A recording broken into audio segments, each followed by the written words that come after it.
Let's say that you're the owner of some type of copyrighted material. Maybe it's a movie, maybe it's music of some kind.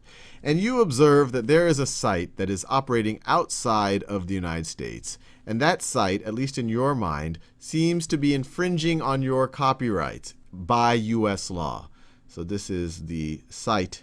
This is the site in question. And you are saying that it is doing illegal things, at least by US standards. The problem is that there's nothing you can do. It's operating outside of US soil and outside of US laws. You could even go to the government. Even if the government wanted to do something about it, it really couldn't, because once again, it is outside the US jurisdiction.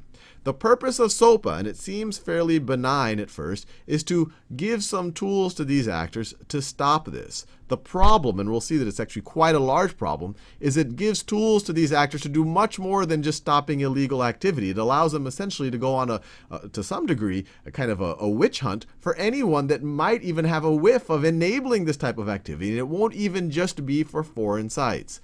So let's write this down. So SOPA stands for Stop Online Piracy Act. And it sounds pretty reasonable. And this is the version of the bill that's coming from the House of Representatives. The one from the Senate, they're slightly different, but they have the same intent, is PIPA. And what it does is, if you can't go after this site itself, maybe you can go after sites that are somehow benefiting this site. And those sites are inside the United States. So this is outside. This is inside the United States. So things that are doing that might include search engines. So search engines like Google or Bing, they obviously link to this site over here. You might have ad networks. So sites that allow this site over here to display ads and get revenue from them that are benefiting this site over here. You might have payment sites like PayPal or credit card processors that this site uses to collect revenue.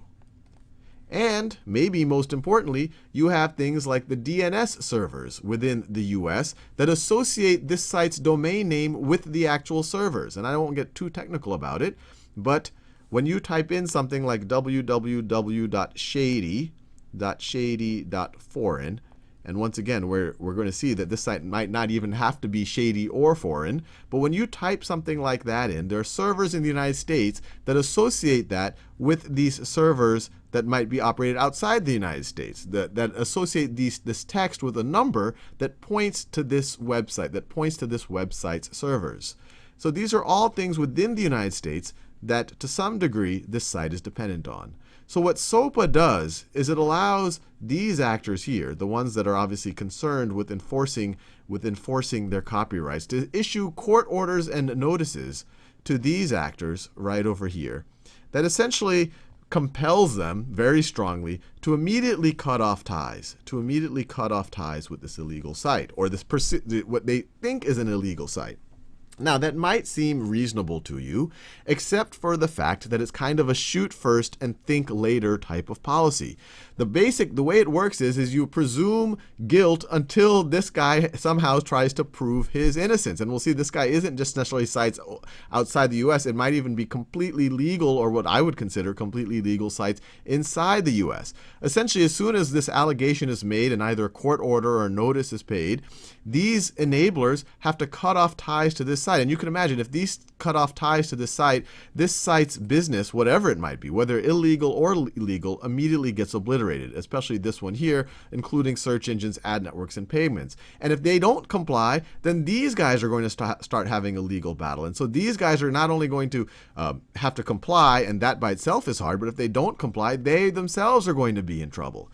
Now, it gets really obviously creepy when you start going into, so when you think of just a spirit, you're like, okay, maybe this is, we can work around this a little bit. But it gets creepy when you, even though this is the spirit of the legislation, when you actually read the wording of the legislation. And obviously that's what matters, not the name or the intent, but actually how it's worded. And the way it's worded, it's pretty clear that its intent is to go after much more than just a site that's explicitly selling illegal pharmaceuticals or allowing people to download movies or video or movies or music that these owners don't have access to. When you read the wording, it's pretty clear that they want to be able to shut down anything that isn't in any way associating with itself or in any way enabling it. And you see it in the wording. So this is actually Section 103 of the SOPA legislation.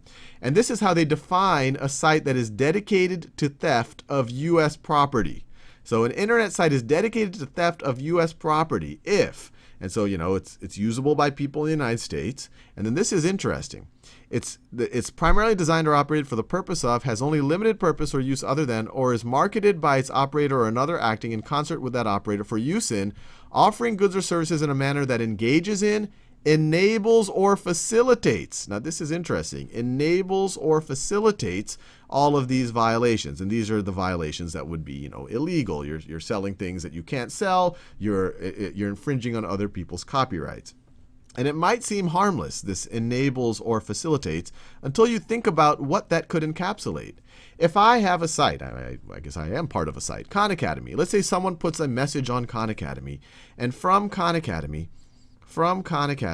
they link to a site that actually is really illegal and that is really shady. They link to it in the message boards. Well, under this, am I enabling? Is Khan Academy enabling or facilitating? And if that's the case, then Khan Academy, by this definition, would be considered to be a site that is dedicated to theft of U.S. property.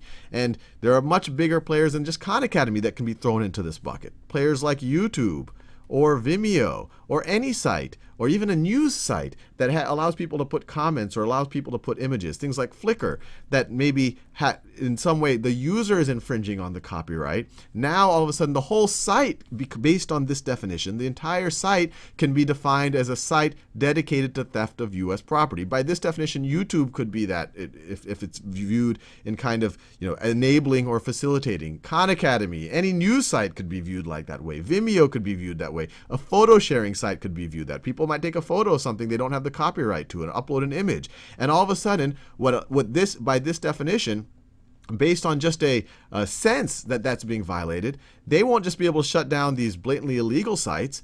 They will be able to shut down things like YouTube or Vimeo, or even things like CNN.com if someone puts a message or an image that they think is somehow violating. And so it's not just going, right now the methodology is if there's some content on YouTube or Vimeo or some other site that they feel is infringing on their copyright, there are laws where they contact YouTube directly, they point them to the content that seems to be infringing, and then YouTube or Vimeo or whoever will take down that content. But what this allows them to do is shoot first and think later. Oh, look, you are enabling that. If they can convince some court to give a court order, even they can start giving notice to these players right over here to cut off ties with major, what I would consider very legal sites like YouTube or Vimeo or CNN. And it's really almost any site that allows people to upload things onto it or put links on it, which is almost Facebook is another one.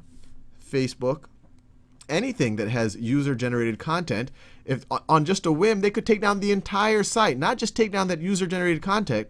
They could, with convincing just one judge or convincing just any of these, they can cut off ties with Facebook, not even making Facebook.com point to Facebook anymore. CNN, they could just completely take down these sites on a whim. And it gets worse than that, because you would say, well, look, if they're taking this down on a whim, and maybe they kind of thought it was, but they didn't do their homework, and they later realized that it wasn't copyright infringement, couldn't these guys sue back? Although already the damage would have been done. These sites would have been taken down. They would have lost millions or billions of dollars. Millions or tens or hundreds of millions of users would not be able to access these things. And this would also be true for Wikipedia.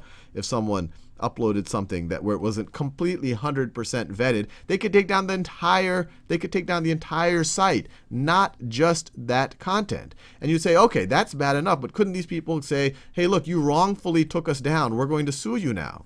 Well, to see that they can't, and to see how one-sided this legislation is, notice the threshold for being able to sue back if you kind of misrepresented a violation. The only way you're kind of held accountable is if you knowingly, materially misrepresented the violation. So if the copyright holder just says, oh, I think someone on YouTube, I feel pretty good that someone on YouTube is violating it, that YouTube is enabling a violation, and therefore YouTube is a site dedicated to theft of U.S. property, and later on it finds out that it wasn't, it was fair use, or maybe that person actually did have the copyright to it, they can't be sued because they said, well, I just thought it was. They weren't knowingly, materially misrepresenting themselves. So even if it ends up not even being a violation, these guys could take the site down. Maybe some small producer actually secured the rights, put it up on YouTube, and then all of a sudden these guys take down all of YouTube based on not actually knowing what they're talking about. And there can't even be a countersuit in that case based on the law. And it gets even creepier than that, because to be considered this, you don't even just have to enable or facilitate, which is almost anything. One could argue even a computer is enabling or facilitating this on some level. But you are considered to be a site dedicated to theft of U.S. property, even if you do nothing illegal, even if you don't even enable anything illegal, but if you just take actions that make it difficult for authorities to confirm that you're doing something illegal. So if you view this in the physical world, obviously some people are doing illegal things in their homes. And obviously a lot of people lock their doors to keep people out of their homes. And maybe people doing illegal things are even more likely to lock their doors and close their shutters.